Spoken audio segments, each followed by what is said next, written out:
সংখ্যালঘু সরকার তৈরি করতো, এমন 15 বছর লাগাতে ভারতে চলছিল। এখন ভারতবর্ষে যেখানে ভোটিং করে তো এই পার্টিকে সংখ্যাগরিষ্ঠ দিয়ে দেয়। দেখুন আপনি 5টি জায়গায় ইলেকশন হয়েছে, তো 5 জায়গায় একক সংখ্যাগরিষ্ঠ দিয়েছে, যাকে দিয়েছে একক সংখ্যাগরিষ্ঠ। ব্ল্যাকমেলিং করার কোন স্থান নেই। মানুষ বুঝে গেছে যাকে দেব তো পুরা দেবে, যাতে আমাদের জন্য কাজ করতে পারে। না হলে যখন পুরো দেওয়া হয় না, তো একে সন্তুষ্ট করো, ওকে সন্তুষ্ট করো, পাবলিককে সন্তুষ্ট করো, সন্তুষ্ট করতে করতে সিএম বেচারা জান চলে যায়। পরে বলবে এই সিএম তো ভালো কাজ করে। আজকে ভারতে সেটা পরিবর্তন হয়ে গেছে। তাই আমি আপনাদের কাছে যে যে বিষয়গুলো তুলে ধরলাম, আমি আপনাদেরকে বলবো আপনাদের মাধ্যমে সমাজে সেগুলো যাওয়ার জন্য। যেখানে আসামের হোক, শিলং মানে মেঘালয়ের হোক, মণিপুরের হোক, ত্রিপুরার হোক, বাংলার হোক, যেখানে চিফ মিনিস্টার যা টুইট করে একটা দেখা উচিত, প্রাইম মিনিস্টার টুইট করছে দেখা উচিত। দেখবেন যে আপনার 90% কাজ সেখান থেকে সমাধান হয়ে যাবে। আপনি জাগরুক জনতা হয়ে যাবেন, আপনার ডিসিশনের মধ্যে পরিবর্তন হয়ে যাবে, আপনি সহি ডিসিশন নিতে পারবেন এবং আপনার ব্যবসা বাণিজ্য চাকরি বাকরি সবকিছুর মধ্যে পজিটিভিটি চলে আসবে। আর আজ নরেন্দ্র মোদীর নেতৃত্বে দেশ এই সকারাত্মক মানসিকতা নিয়ে, যেটা এক সময় নকারাত্মক মানসিকতা নিয়ে দেশ চালানোর ব্যবস্থা ছিল, কি দেশের মধ্যে পপুলেশন বেশি, ভারতে কিছু হবে। প্রথম নাকারাত্মক 2014-তে নরেন্দ্র মোদী দিল্লিতে সাউথ ক্যাম্পাসে একটা স্টুডেন্টের সঙ্গে কথোপকথন করেছিলেন। সেখানে মোদীজি প্রথম বলেছেন, আরে ভাই আমাদের কাছে যে জনসংখ্যা আছে এটাই আমাদের স্ট্যান্ড। প্রথমবার পজিটিভিটির সঙ্গে আমাদের জনসংখ্যাকে প্রস্তুত করেছেন নরেন্দ্র মোদী, আর বলেছেন যে আমাদের জনসংখ্যার মধ্যে প্রায় 70% নজওয়ান রয়েছে, আর যে দেশের কাছে নজওয়ান রয়েছে তার কাছে ঊর্জা রয়েছে, সে নিশ্চিত আগে যাবে। তখন থেকে ভারতবর্ষে উঠে দাঁড়িয়েছে যে না, আমাদের কাছে পপুলেশন হলেও আমাদের কাছে 70% ঊর্জা রয়েছে, আমরা সাকসেস হবো। আর আজ মোদী কোভিডের মধ্যে সেটা দেখিয়ে দিয়েছেন। সে কোভিডের টিকাকরণ হোক, কোভিডকে মোকাবেলা করা হোক, বাকি সব ইউরোপিয়ান দেশগুলি যখন মোকাবেলা করছিল, আমেরিকা মোকাবেলা করছিল, তো একসঙ্গে ভারত তার বরাবরি করে মোকাবেলা করেছে। তারা যখন কোভিডের টিকাকরণের আবিষ্কার করেছে, নরেন্দ্র মোদী দেশের মধ্যে টিকাকরণ ব্যবস্থা করে আপনাদের সবার জীবন বাঁচিয়েছে। কিন্তু মোদী না হলে আপনাদের জীবন বাঁচানো বন্ধুরা, কোনো কিছু হয়ে গেলে আপনারা কমসে কম দিনে একবার সুযোগ পেলে নরেন্দ্র মোদী টুইট দেখুন, লাভ হবে আপনার জন্য। আপনার ব্যবসা বাণিজ্য যারা যেখানে আছেন, সামাজিক ব্যবস্থা লাভ হবে, লোকসান নেই। ভোট আমাদেরকে দেন না দিন আলাদা বিষয়, কিন্তু প্রধানমন্ত্রীকে দেখুন। আজকে ইউক্রেনে আটকা পড়ে গেছে মেডিকেল স্টুডেন্টদেরকে, পাকিস্তান আনেনি, চীন আনেনি, কিন্তু মোদী নিয়ে এসেছে, ফ্লাইট ফ্রিতে পাঠিয়ে তাদেরকে ব্যবস্থা করেছে। আজকে ভারত কোথায় চলে গেছে? রাশিয়ার মতো শক্তিশালী দেশ, পুতিনের মতো শক্তিশালী প্রধানমন্ত্রী। নরেন্দ্র মোদী যখন বলে যে আমার স্টুডেন্টকে বের করার সুযোগ দিন, তো 6 ঘন্টা যুদ্ধ বিরতি রেখে যায়। কোথায় চলে গেছে ভারতের পাওয়ার কত সন্তান?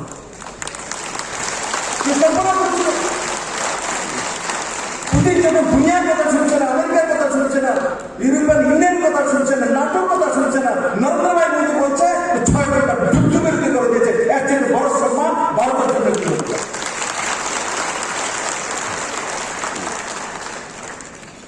কল্পনা করে ধরুন নরেন্দ্র মোদী প্রধানমন্ত্রী। এবার 4-4টি আমাদের রাজ্যে ইলেকশন হচ্ছিল, সব জায়গায় আমাদের বিদায় করে দিয়েছে সবাই, পত্র পত্রিকা সব বিদায়।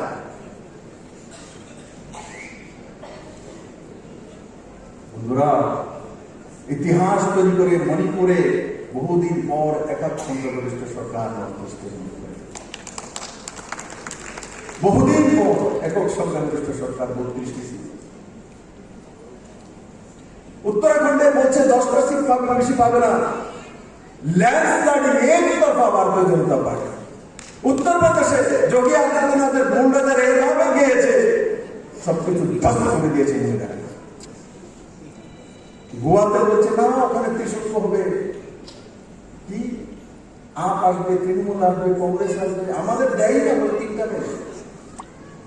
कहां से 20 सीट নিয়ে ভারতীয় জনতা পার্টি সরকার 40 में से 20 পেয়ে গেছে। নতুন নয়া পরিবর্তন। আরেকটা জিনিস আপনারা ফলো করছেন কিনা জানি না, একসময় ভারতের মানুষের মধ্যে বিধান হয়ে যাবে, তারপর ওভারে হয়ে যাবে, জীবন সমাপ্ত হয়ে যাবে। বন্ধুরা, এখানে যারাই আছেন আমি জানি স্বনির্ভর মানসিকতা সম্পন্ন ব্যক্তিত্ব আছে। আমি লায়ন্স ক্লাবের বিষয়ে জানি। আমি জানি না আমি যেগুলো বলেছি এগুলো আপনারা জানেন। কে কে জানেন বলুন তো দেখি, হাত তোলেন তো। 33% রিজার্ভেশনটা দিয়েছি, কে কে জানেন? দেখুন এখন কত কম হাত হচ্ছে, সবার জানা হচ্ছে। এর চেয়ে বড় কাজ আর কোন কাজ নেই। মোদী যে 18 থেকে 21 করে দিয়েছে মহিলাদের বয়স, কে কে জানেন? এটা জানেন, ঠিক আছে। আচ্ছা, ত্রিপুরাতে ওয়ান কার্ড ওয়ান নেশন লাগু হয়ে গেছে, কে কে জানেন? দেখো, যদি আপনাদের মতো সবচেয়ে ক্রিম ক্লাসের লোকেরাও সবাই জানে না, 25%, 40% লাভ হয়ে 100 সিবিএসসি স্কুল হয়ে গেছে, কে কে জানেন? বিদ্যাজ্যোতি। দেখুন আপনারা ছবি তুলে নিন, 50% জানে না।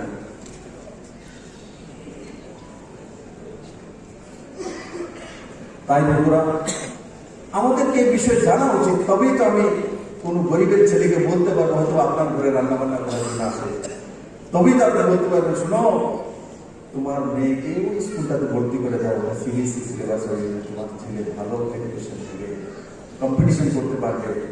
অতটাই তো বলবে না, বাইরে তো বলতে হবে না, আপনাকে পয়সাও দিতে হবে না। আমরা জাগরুক জনতা, আমরা সবচেয়ে উপরের শ্রেণীর মানুষ, আমরা যদি এই কাজটা না করি তো কে করবে?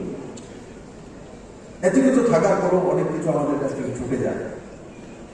আচ্ছা, জীবিত আজকে যে বললাম open heart surgery, bypass surgery, hip replacement হচ্ছে, এগুলো কে কে জানে? দেখুন এদিক থেকে কেউ জানে না। আপনারা কোথা থেকে এসছেন?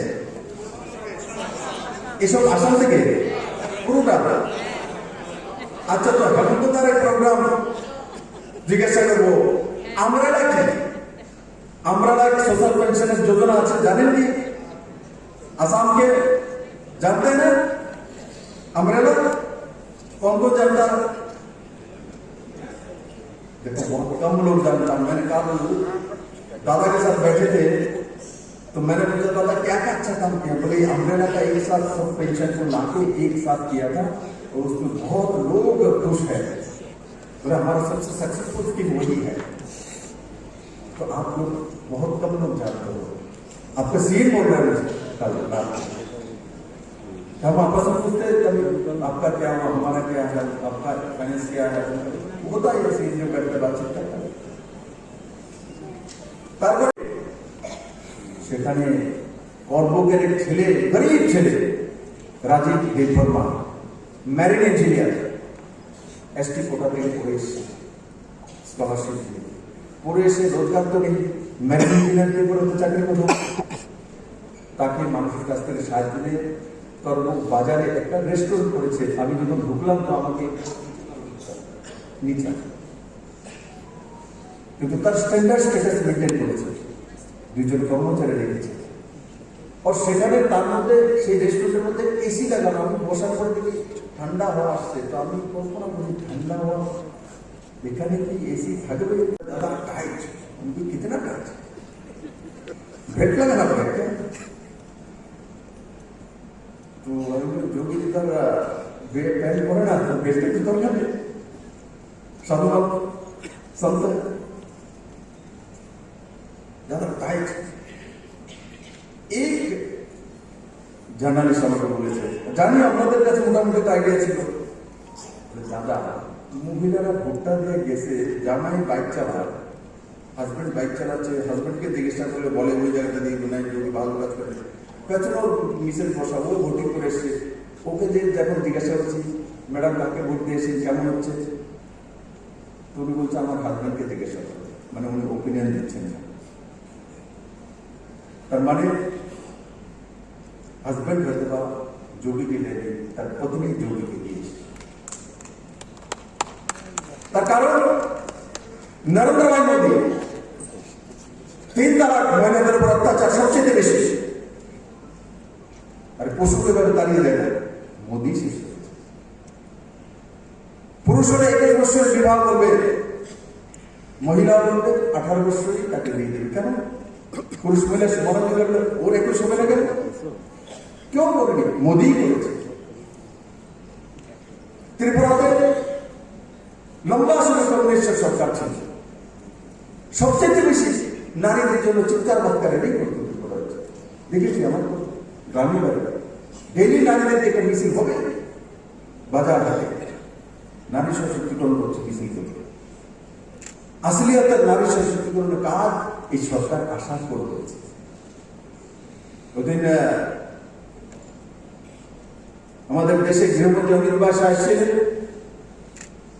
ত্রিপুরা সরকারের গভর্নমেন্ট জব, সেটা কন্ট্রাকচুয়ালি হোক, আউটসোর্সিং হোক আর পাক্কা নকরি হোক, তার মধ্যে 33% রিজার্ভেশন করে দিয়েছেন মেয়েদের জন্য, মহিলাদের জন্য 33%। জেন্ডারের উপরে মহিলাদের উপরে 50%, কিন্তু সেই তো অধিকার পাওয়া। মহিলা সশক্তিকরণের কথা বলা হতো, পুরনো যারা সরকারে ছিল এরা তো মানে প্রপাগান্ডা বাহিনী, মহিলা সশক্তিকরণ হচ্ছে। আমি 2018-তে আসার পর দেখি, প্রথম দেখলাম যাচ্ছে মহিলা সশক্তিকরণ চলিত মহিলারা আর্থিকভাবে স্ট্রেন্থেনিং হয়ে গেছে, এটা তো দেখতে হতো।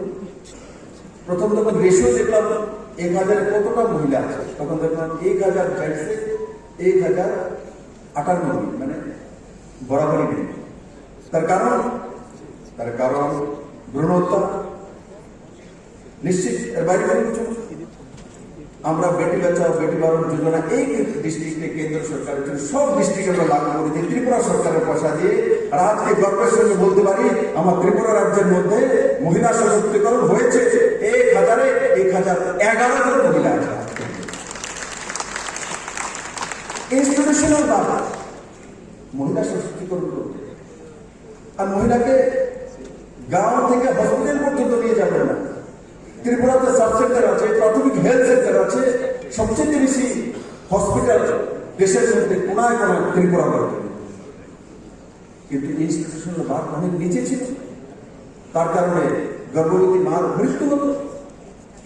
আমরা সেটাকে ক্যাম্প করে প্রচার করে আজকে দিনে আমি গর্ব করি আমার ত্রিপুরা রাজ্যের মধ্যে ইনস্টিটিউশনাল বাদ প্রায় 98%-এর উপরে, 98%-এর উপরে। তার কারণে শিশু মৃত্যুর যে দর ছিল যেটা 27%-এ পৌঁছে গেল, সেটা নেমে 22%-এ এসে রেজাল্ট আসছে।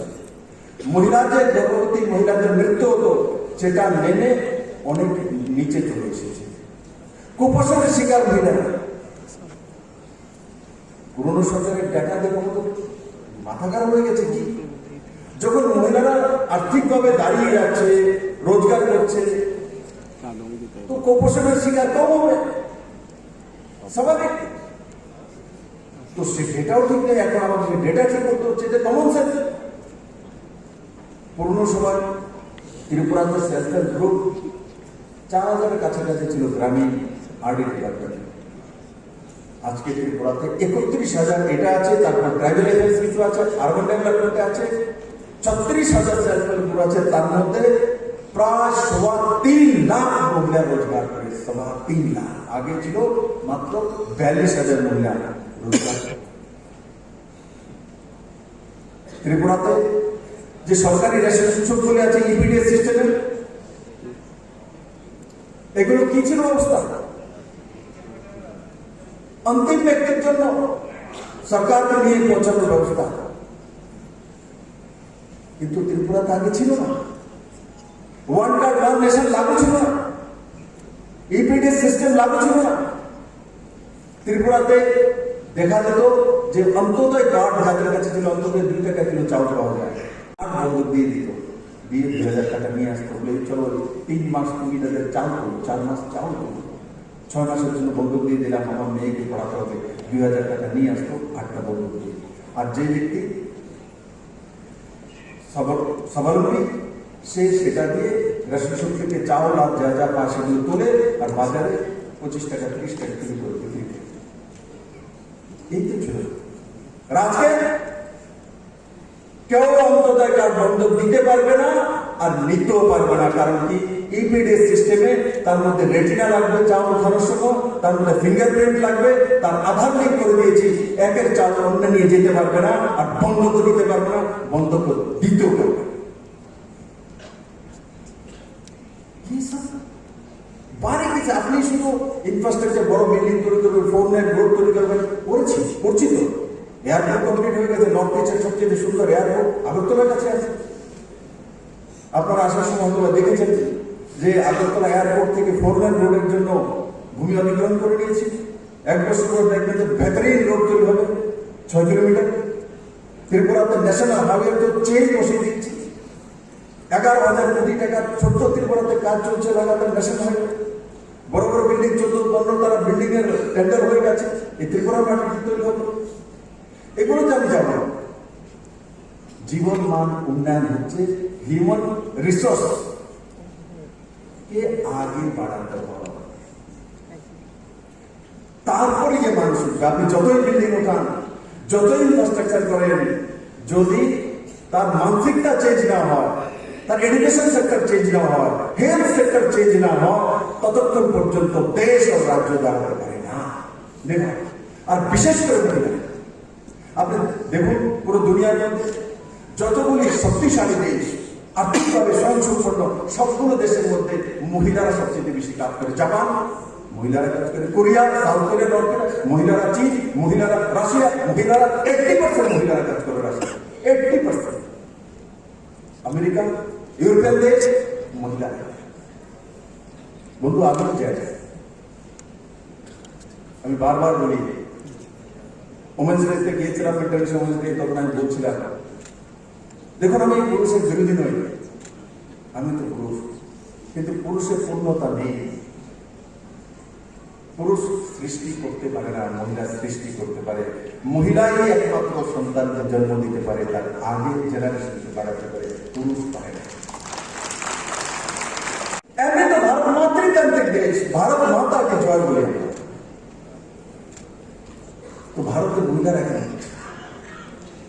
মোদীজি আসার পর মহিলাদেরকে অগ্রণী ভূমিকা, দেশের প্রথম লক্ষ্মী বানিয়েছেন অর্থমন্ত্রী মহিলা Nirmala Sitharaman, first women finance minister দেশে মোদী বানিয়েছে। তারা কেউ বলে অর্থমন্ত্রী মহিলা টাকা পাবে, মহিলা টাকা পাবে, পয়সাগুলি হিসাব। মহিলা হলে ইমোশনাল ডিপার্টমেন্ট দিয়ে সোশ্যাল ওয়েলফেয়ার, বস্ত্র মন্ত্রণালয়, মহিলাকে ফাইন্যান্স মিনিস্টার, এইসব মহিলারা কে দিয়ে। জনধন অ্যাকাউন্ট যখন মাননীয় প্রধানমন্ত্রী পুরো দেশ বলছে সবার অ্যাকাউন্ট লাগবে, আর অ্যাকাউন্টই ডিলিট করবো, সব কিছু ট্রান্সফার হবে, কারাপশন শেষ করবো। 41 কোটি অ্যাকাউন্ট হয়েছে, তার মধ্যে 70% অ্যাকাউন্ট মহিলাদের করতে হয়েছে। তার মানে মহিলাদের অ্যাকাউন্ট ছিল না। বড় বড় গুলি মারে না, কাজ কেউ যদি করেছে এই রাজ্যের জন্য, এই রাষ্ট্রের জন্য, নরেন্দ্র মোদী আসার পর নয়া ভারত নির্মাণ শুরু হয়েছে। আমরা তো মোদীর রাস্তাতে গিয়ে কাজ করি, শিখি ওনার কাছ থেকে, দেখি প্রতিদিন কোনো না কোনো কিছু একটা নতুন করে দেখেন। এই যে ওনার 72, কিন্তু ওনার মানসিকতা এক নজওয়ান ছেলের মতো নতুন কিছু করতে চায়, নতুন দেখতে চায়। তার মধ্যে এমন ঊর্জা, সূর্যের মতো কিরণ মোদীর সামনে। ওদের কর্মক্ষমতা থেকে আছে, নিষ্ঠা থেকে আছে, তার মানে তার আগেও প্রধানমন্ত্রী ছিল, অনেকে মহিলা সশক্তির কথা বলেছে, কেউ তো।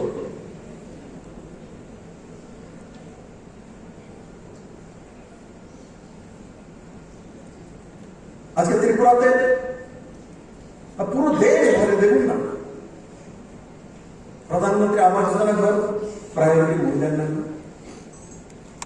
শৌচালয় প্রায়োরিটি মহিলার নাম, উজ্জ্বলা যোজনা মহিলার নাম, সৌভাগ্য যোজনার কানেকশন প্রায়োরিটি মহিলার নাম। কি কারণ দিচ্ছে? তার পিছনে কারণ আছে। মহিলা যদি তুমি কিছু পাও তো পুরো পরিবারের সঙ্গে ভাগ করে নেয়, ছেলেকে দেবে, মেয়েকে দেবে, হাজবেন্ডকে দেবে, নাতি পোতা সবকে দিবে। যদি জেন্টসকে দেয়, আমার জন্য বাজারে আমার তো রসগোল্লা সেটা খায়, मैंने 4 रसगुल्ला खाया। आखिर स्टोरी सुना हम लोग पत्नी को, কিন্তু पत्नी को मिलेगी উনি যদি পান উনি তুলে নিয়ে আসবেন, আমার কোনো ছেলে আছে, আমার মেয়েটা রসগোল্লা পছন্দ করে, বলবে একটা কাগজ দাও, লিফাফা দাও, 1 টাকা দিয়ে বাকি 3টা নিয়ে আসবে। তার জন্য মহিলা সশক্তিকরণ হলে পরিবার সব ব্যাচ করে দেবো। এই কারণে আমরা মহিলা সশক্তিকরণ চাইছি, और हर सेक्टरे চাইছি।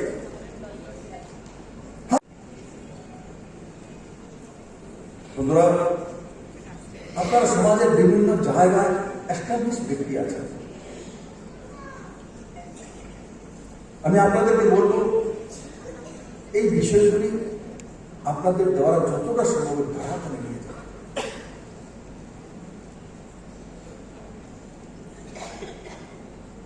আজকে হেলথ সেক্টর দেখুন, আমি ত্রিপুরার বিষয়ে বলবো। ত্রিপুরাতে জিবি হসপিটাল আমাদের সবচেয়ে বড় যে হসপিটাল, গভর্নমেন্ট হসপিটাল আগে ছিল, এটা আমি তৈরি করি।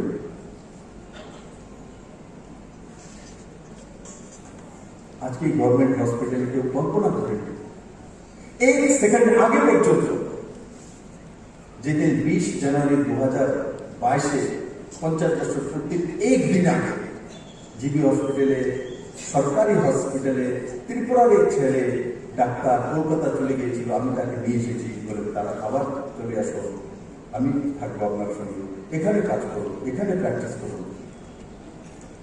উনি আমার জিবি হসপিটালের মধ্যে, সরকারি হসপিটালের মধ্যে এক 46 বছর মহিলার প্রথম ওপেন হার্ট সার্জারি করে দিয়েছে, প্রথম open heart surgery. Open heart surgery ECG করার জন্য জিবি হসপিটালের লোক যেত না, ইসিজি করার জন্য যেত না। আর সেই জিবিতে ওপেন হার্ট সার্জারি 46 বছরের মহিলা সুস্থ আছেন, ভালো আছেন, গোমতী জেলার ত্রিপুরেশ্বরী মায়ের ধরতি, সেখান থেকে। আর সেই মহিলা ওপেন হার্ট সার্জারি কত টাকা লাগে অনুমান করুন তো, যদি করেন বাইরে প্রাইভেট হসপিটালে কত লাখ টাকা লাগে? হ্যাঁ, 3 লাখ, 3.5 লাখ। আর মহিলার কত লাখ টাকা লেগেছে বলুন তো, এর খবর আছে? কত লক্ষ টাকা লেগেছে? 1 টাকাও লাগেনি। কারণ কি? ওর কাছে নরেন্দ্র ভাই মোদী আয়ুষ্মান ভারতের কার্ড, 1 বছর আগে। দেখুন, এমনিতে মনে হয় আয়ুষ্মান কার্ড ঠিক আছে মোদী দিয়েছেন, কিন্তু যখন বিপদ করে তখন মানুষ বুঝে এই কার্ড কিভাবে কাজ করে। ওপেন হার্ট সার্জারি জিবি হসপিটালে হয়ে গেছে, এটাও ইতিহাস। সঙ্গে সঙ্গে বিনা পয়সা হয়ে গেছে, এটাও ইতিহাস। আর তারপরে তো 2 দিন পরে দেখি বাইপাস সার্জারি, তারপরে দেখি 21 জানুয়ারি ত্রিপুরা রাজ্য কোথায় যাবে তার রূপরেখা তৈরি করে দিয়েছি, নেটের মধ্যে রয়েছে, ওয়েবসাইটে রয়েছে। সেটা দেখে নির্ণয় করা যে কোন দিকে গেলে আমার লাভ লোকসান লাফা হবে। তারপর আমি ওনাকে বললাম যে আপনি ট্রেনের মধ্যে আমাকে সিদ্ধান্ত নিয়ে নেবেন যে 15 বছর মধ্যে স্ক্র্যাপ, কারণ আপনার স্ক্র্যাপ লাগবে, কারণ আপনি রডের কাজ করেন, তার জন্য এখনই আমি সিদ্ধান্ত নিয়ে নেব। कैसे সিদ্ধান্ত?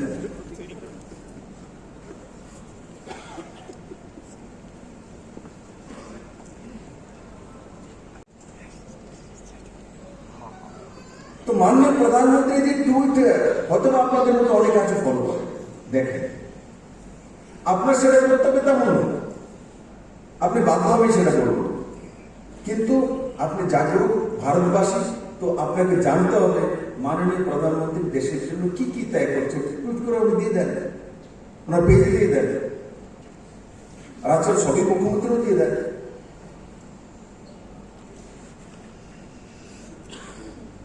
যদি আপনারা যেমন ত্রিপুরাতে 2047 পর্যন্ত আমরা লক্ষ্য ত্যাগ করেছি, 50 বছর পূর্তি যখন হয়েছে, তখন এই সভাগার থেকে দেশের মাননীয় গৃহমন্ত্রী অমিত ভাই শাহজি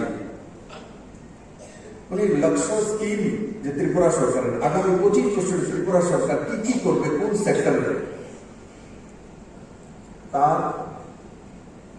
যে রূপরেখা তা ইনোগ্রেশন করেছে ভার্চুয়ালি দিল্লিতে। এখন আপনি যদি বিজনেসম্যান হন, যদি আপনি সেই বিষয়ে নাই জানেন,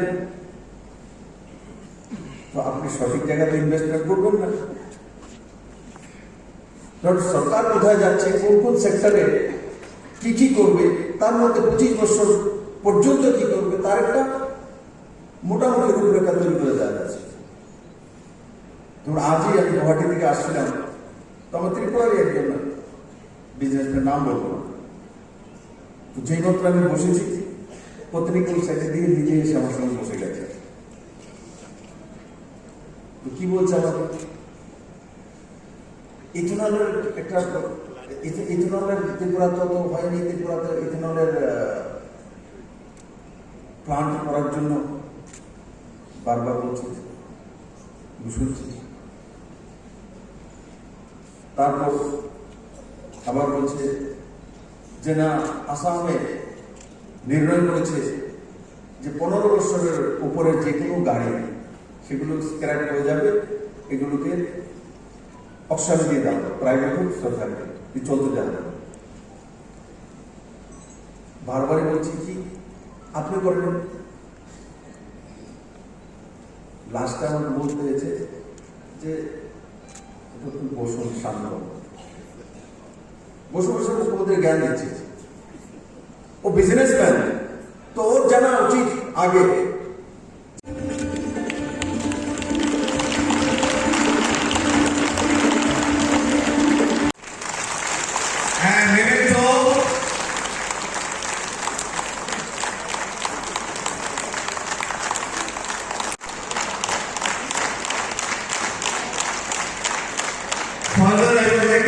Subscribe to Tripura Info and press the bell icon so that you never miss any latest updates and news on Tripura.